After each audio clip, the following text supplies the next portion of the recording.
Hi guys, good morning. It is now 10:33 a.m. and ready na ako. Nakabase na ako, nakaayos na ako for work. Pero mag-iipit na lang tayo. Okay lang naman kasi I'll be leaving at around mga 11:15 a.m. So meron pa tayong mahabang oras. But for now, i-prepare lang natin ang aking baon para sa work. So magdadala ko ng saging. Tapos magdadala rin kasi ako ng apple. Kailangan ko ng kutsilyo. Kahapon kasi nagbaon ako ng mansanas. Wala akong kutsilyo. Hindi ako maano guys. Ayoko yung kinakagat ko yung apple kasi parang feel ko ang messy natulo dito. Yung ganun. Tapos pagkakagat ka talaga dapat kagat na kagat ka. Ayoko yung feeling ng ganun. So talaga nagbabaon ako ng kutsilyo kapag meron akong apple. Kahit dun sa facility. Pero pag nasa facility ako, ang dinadala kong kutsilyo is yung bread knife. Ganito. Kasi sabi dun sa basta nag-send sila ng email na bawal daw magdala ng parang mga sharp objects, ganyan-ganyan. So, hindi ako nagdadala. Ayun. So, ayan. Binabalot ko siya ng tissue. Ganyan na siya. Siguro, lagyan natin siya ng rubber band. Si Sumit pala guys, kahit nang sama ng pakiramdam niya kahapon, pumasok pa rin siya. Pero nag-message ako sa kanya, kinamusta ko kung kamusta yung pakiramdam niya. Sabi niya ganyan very sick daw siya. So, baka daw umuwi siya ng mas maaga, tapos matutulog na lang daw siya dito. Sabi ko sa kanya kasi wag na siyang pumasok kung masama pakiramdam niya, pumasok pa rin siya. Tapos magdadala ko ng egg mayo, gumawa ako ng palaman kahapon. At saka ang hair ko dun ang laki. Ayan.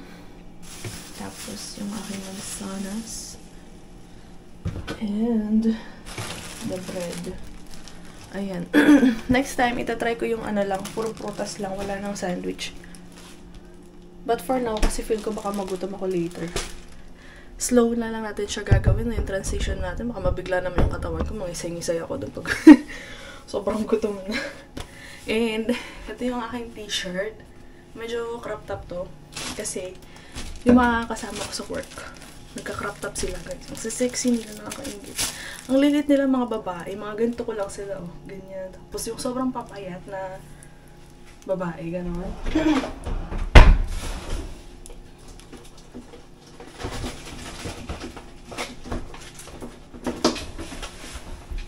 Yung manager ko pala, Pilipina din siya. Maliit din siya, hindi ko na maalala kung gano'n siya kaliit. Pero baka ganito ko siguro siya. Tapos, ang payat-payat niya. Ayun. Sabi ko ganyan, bakit napapayat niyo dito? Sabi niya sa akin, kasi wala na daw silang time kumain. Tingnan natin, baka pumayat din ako doon after a few months ng pag-work. Let's see. Tapos pala guys, naalala ko ngayon na eksaktong today, 1 year namin ni Sumit dito sa Canada. 29 September kami dumating sa Canada. And today is 29 September. Happy 1 year to us. And kanina nag-iisip-isip lang ako, wow, ang bilis na 1 year na kami dito. And sa loob ng 1 year na yun, parang feel ko na ang dami namin na-accomplish ni Sumit. Kagaya nung sa work niya. Tapos ako yung studies ko. Tapos, ngayon, mag-apply na ako ng postgraduate work permit ko. So mga international student, kapag 2 years ang inyong study course, automatic mag-grant kayo ng 3 years na postgraduate work permit. So, pwede kayo mag-work dito sa Canada ng 3 years.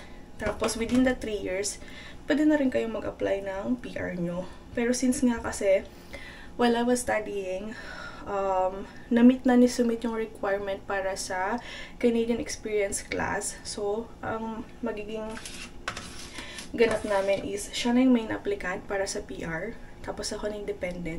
Yun yung parang sinasabi namin sa Q&A namin guys, na kapag meron kang dependent or meron kang tawag dito yung asawa mo, spouse, or your common law partner na pupunta, sasama sa inyo, ang mas maganda kung especially busy ka sa school. Kasi naman hindi rin makakount yung experience nyo habang student kayo. Parang masisimulan lang siya makount kapag yung visa nyo is hindi na student visa. So, talagang maganda yung partner nyo is talagang mag-work on na sila yung kanilang career dito sa Canada. Check na nila kung yung work ba nila is under Tier 012. Tier 0123 yata yung pasok sa Canadian Experience Class. Di ko na maalala. Ayun, tapos mag-gain na sila ng 1-year work experience dito. So by the time na mag-graduate ka, diba, straight na kayo sa permanent residency application, ganun. Diretso na yan. Ganun siya, guys. And plus, kasi merong nakatira dito ngayon sa sa kabilang kwarto. And, ayun nga, nakabili rin kami ng sasakyan namin. Di ba parang daming nangyari dun sa loob lang ng 1 year? Hugasan ko lang tong mansanas. And ang dami pa namin hugasan. Hindi ko alam kung mahuhugasan ko pa siya.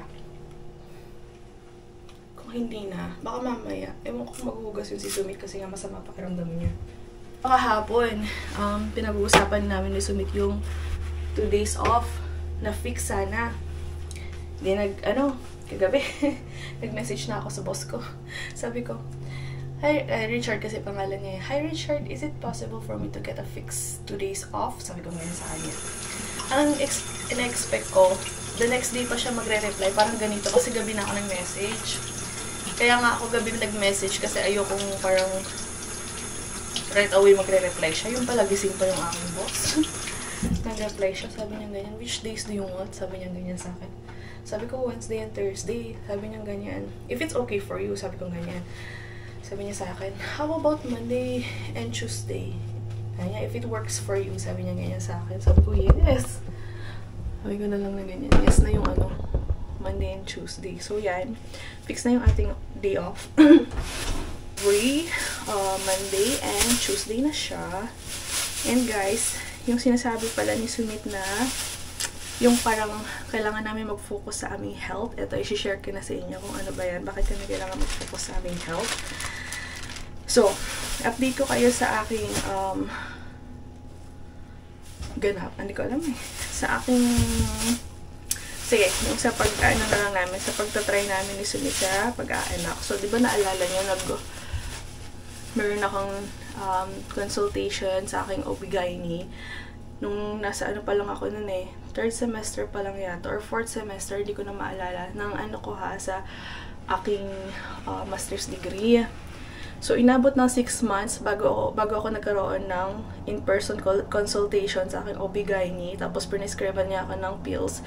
Nakalimutan ko na ang tawag ng sa pills na yon, pero ang ganap ng pills na yon is parang tutulungan ako mag-ovulate. Tapos, supposedly, dapat yung aking OB-GYN is parang right away, tatawag siya sa akin after nung aking mga blood work. Pero ang nangyari is, inabot siya ng 3 months bago niya ako tinawagan. Tapos ang sabi sa akin ng aking OB-GYN is, sabi niya, yung pills hindi nag-work sa'yo. Kasi sabi niya sa akin, we can try it up to 6 times in a year. Max na yon. Kaso nga lang, 9 months na nakalipas, diba? Parang wala niya. So, sabi niya sa akin, hindi ka nag-ovulate. Sabi niya ganyan, now I have to refer you to a fertility clinic. So, nirefer na nga kami ni Sumit sa fertility clinic. So, ito sa fertility clinic na to, dalawa na kami ni Sumit na magkasama kapag may consultation. Hindi na yung isa-isa. So, inabot yata ng mga 2 months. Kailan ba yun? Parang inabot yata ng parang 1 month or almost 2 months yung waiting time bago kami kinontak nitong fertility clinic. So, day before yesterday, which is nung bakasyon, nung naka-rest day pa kami ni Sumit, nag-message ngayon itong si fertility clinic. So, binukbuk na nila kami ng appointment, ganyan-ganyan. So, ang aming first appointment is November 1 yata yun. Tama ba yun? November 1? Kasi may waiting time pa rin guys eh. So, ayun na yun. Yun yung sinasabi ni Sumit, kaya kailangan daw namin mag-focus sa aming health. Kasi talagang dibdiban na to. Dibdibin na namin siya, guys. Itong pagtatry namin. Kasi 1 year and 1 month na kami nagtatry. Wala pa rin. Yun, update ko lang kayo, guys, sa ganap namin. But, usually dati, guys, kapag napag-uusapan yung mga tungkol sa Junakis na yun. Kasi, di ba, lagi ako may problema sa aking dalaw. Yung kapag nag-visit kami ng mga sa OB/GYN, talagang naiiyak ako. Pero ngayon, parang siguro tanggap ko na Or kasi parang may plano kami ni Sumit. So, hindi ko na siya masyadong iniisip. Ang sabi namin ni Sumit is, so, for now, mag-try pa kami ng natural talaga o natural. Or, etong mga ganito yung mag-consultation, tapos bibigyan kami ng mga prescriban kami ng pills, ganyan-ganyan. Try namin. Pero pag walang-wala na talaga guys, tsaka kami mag-IVF. But then, ang IVF dito sa Canada guys, parang per course siya, yung buong course na yun, na hanggang yung kung mabubuo yung baby, yung ganyan-ganyan, yung pagko-collect, yung ganyan-ganyan, nasa 28,000 siya. So, pag hindi siya nag-work, bye-bye 28,000, tapos mag-start ka ulit, bayad ka ulit ng 28,000, di ba? Apakamahal. So, yun na yung pinaka-last option namin. Pero, maybe, pag IVF na talagang kailangan, Vicks pala to. Indian Vicks, Zandu. Tawag dito? Baka sa India na lang namin siya gagawin. Kasi mas mura doon guys. Nag-check na ako. Bago pa kami lumipat dito sa sa Canada, nag-check na ako. Nasa 100k siya. Indian, rupees, Indian currency. Which is much better compared sa 28,000. Tapos, alam nyo ba guys, actually bago pa kami pumunta ni Sumit dito, nag-check na rin ako ng yung sperm collection and egg collection na yung i-freeze para if in case man. Kasi nung mga time na yun talaga, ang priority namin ni Sumit is career plus yung aking education. So, parang pangatlo pa lang yung pagpapamilya. Nagawa na ni Sumit yung career niya. Tapos ko na yung education. So, ito na yung susunod talaga. So, sabi ko, parang siguro collect tayo. Para if in case pag dumating na yung time na medyo mahirap, ganyan-ganyan. Tapos na natin yung mga first 2 goals natin. Hindi tayo mahirapan. Pero hindi namin siya ginawa. Bango-bango nito. Bath and Body Works to na strawberry cake yata siya. Bango. $5 ko lang ito nabili guys. Nung nag-sale sila. Nitransfer ko na siya sa small bottle nung tawag dito. Punta kami ni Sumit sa Alberta. Zoo yun. Yung pang mga ganap. So guys, maya na lang ulit, no? Ang dami ko na na-ichika sa inyo. I still need to tie my hair and clean up a little. So, see you guys later. Okay na ang ating baon.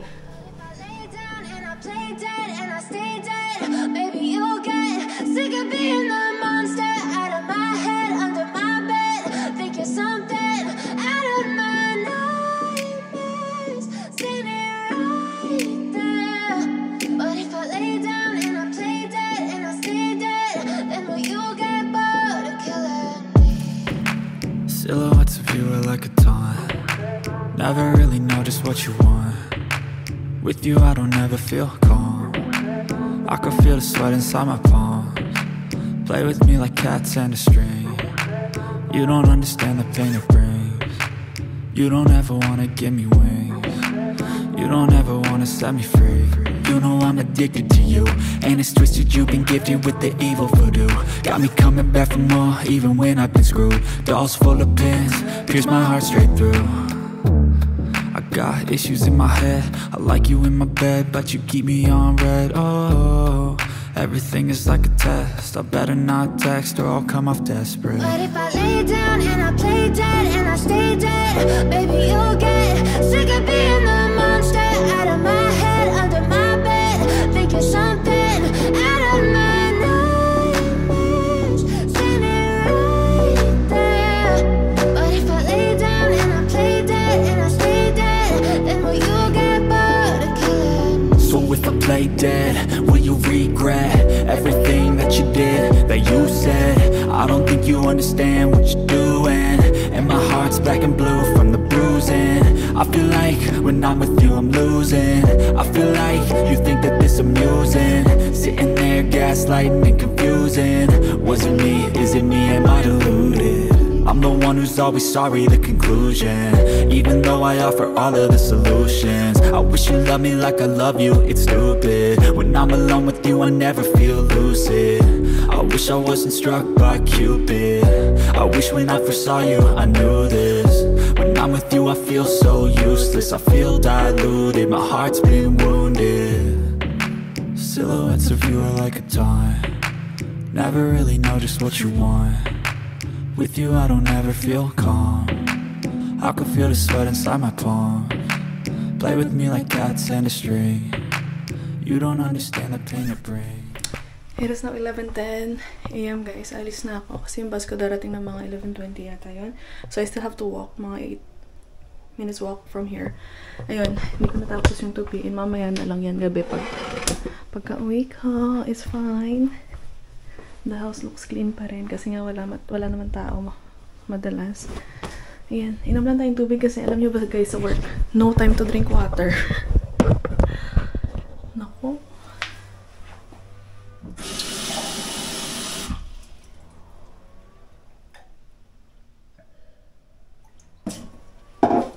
Teka, let's work muna.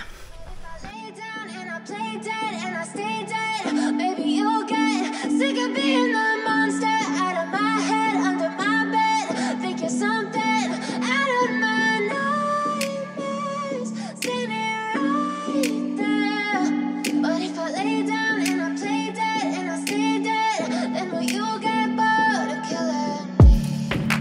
Silhouettes of you are like a taunt. Never really know just what you want. With you I don't ever feel calm. I can feel the sweat inside my palm.